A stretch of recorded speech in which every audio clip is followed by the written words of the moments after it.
রিতমকে রামধুলাই করে সুদীপাকে নিজের মনের কথা জানিয়ে দিল আদিত্য। হ্যাঁ বন্ধুরা, এমনটাই হতে চলেছে অনুরাগের ছোঁয়ার পরবর্তী পর্বে। কুন্তলা চৌধুরীর বাড়িতে আসে রূপার খোঁজ করতে, রূপা এখন কোথায় আছে সেটাই জানতে। তবে তৎক্ষণাৎ সেখানে আদিত্য, সুদীপা, পরমা ও অভ্র চলে আসে। তখনই আদিত্যর কাছে একটা ফুটেজ আসে। সেই ফুটেজ সকলের সামনে চালু করলেই সেখানে দেখতে পায় যে কুন্তলা নিজেই রূপাকে টেনে হিঁচড়ে রাতের বেলা কিডন্যাপ করে নিয়ে গেছে। সুযোগ বুঝে কুন্তলা পালানোর চেষ্টা করে, কিন্তু পরমা তাকে ধরে ফেলে। ঠিক সেই মুহূর্তেই সকলে মিলে জব্দ করতে সক্ষম হয় কুন্তলাকে। তবে কুন্তলা চালাকির সাথে বন্দুক দেখিয়ে সেখান থেকে পালিয়ে যায়।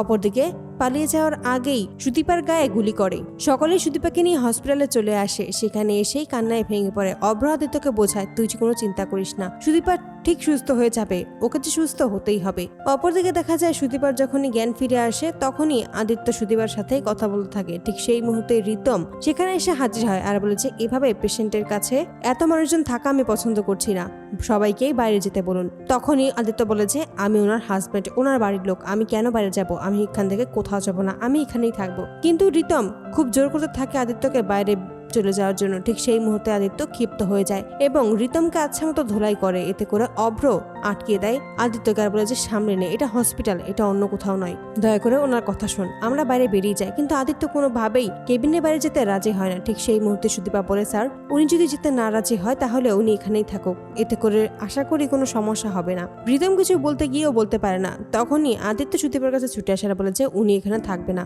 উনি তোমার আশেপাশে কেন থাকতে চায় সুদীপা, আমি তো সেটাই বুঝতে পারি না। এতে করে সুদীপা অবাক হয়ে যায়, হঠাৎ করে আদিত্যর কি হয়েছে, আদিত্য তাকে তুমি করে কেনই বা বলছে। ঠিক সেই মুহূর্তেই অবাক এক কাণ্ড ঘটিয়ে ফেলে আদিত্য। আদিত্য সুদীপার হাত ধরে বলে, আমি তোমাকে ভালোবাসি সুদীপা, আমি সত্যি কখন তোমাকে ভালোবেসে ফেলেছি আমি নিজেও জানি না, তবে এটাই সত্যি। তো বন্ধুরা, তোমরা এটাই তো চাও যেন এভাবেই রিতমকে রামধোলাই করে সুদীপাকে নিজের মনের কথা জানিয়ে দেয় যেন আদিত্য। অবশ্যই তোমাদের মতামতটি কমেন্টে জানাতে ভুলবে না। ধন্যবাদ।